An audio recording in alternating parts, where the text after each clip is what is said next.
Laure at Cici Rondina nagsagutan ng mga malalakas na palo. Dina Wong for the Spiker versus Cherry Tigo. Player of the game pa, kinilig ang mga fans. Venue walang aircon, players kanya-kanyang paypay. Aduki Agunsanya nabigyan ng playing time as Choco Mucho defeated Cherry Tigo in straight sets 25-16, 25-19, and 25-23.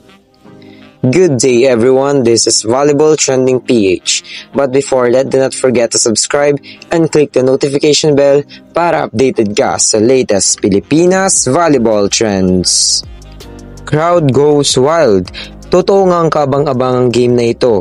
Dahil umpisa pa lang ay naghihiyawan na ang mga fans ng respective teams.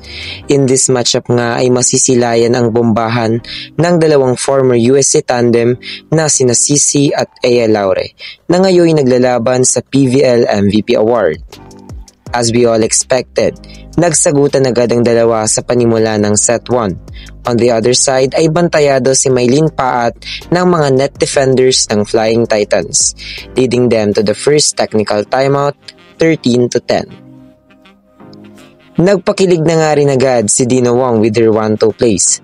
Nakadikit ang crossovers to 16-17 pero gumawa ng 8-0 run ang Ubijels with Maddie service aces targeting Ea Laure at nakuha nga nila ang set 1, 25-16.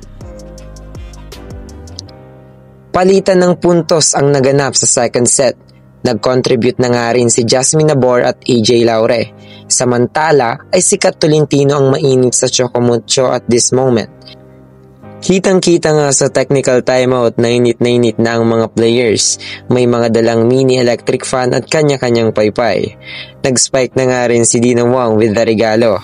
And it's obvious na hirap pa rin ang Cherry Tigo sa kanilang first ball. Kaya na may tuloy-tuloy ang paglipad ni Cici Rondina, finishing the second set 25-19.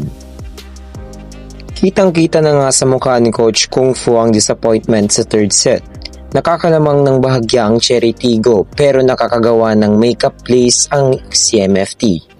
Aduki is in, na isa ring nagpaulan ng running attacks pero Cherry Tigo is showing a great floor defense.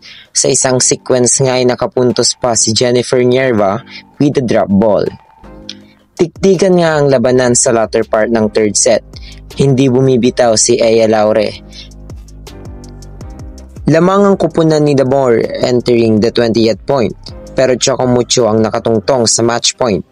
Last point na nga at pinorsyento na ni Dina Wong and Cici ends the game with an exclamation point, 25-23. Player of the game si Dina Wong with 24 excellent sets at may pa-spike pa. It is a dominant win for Choco Mucho, bagging their 10th straight win as they seal the number 2 spot in PVL Eliminations official ranking. Nevertheless, it is a non-bearing game. Cherry Tigo is still on the final 4.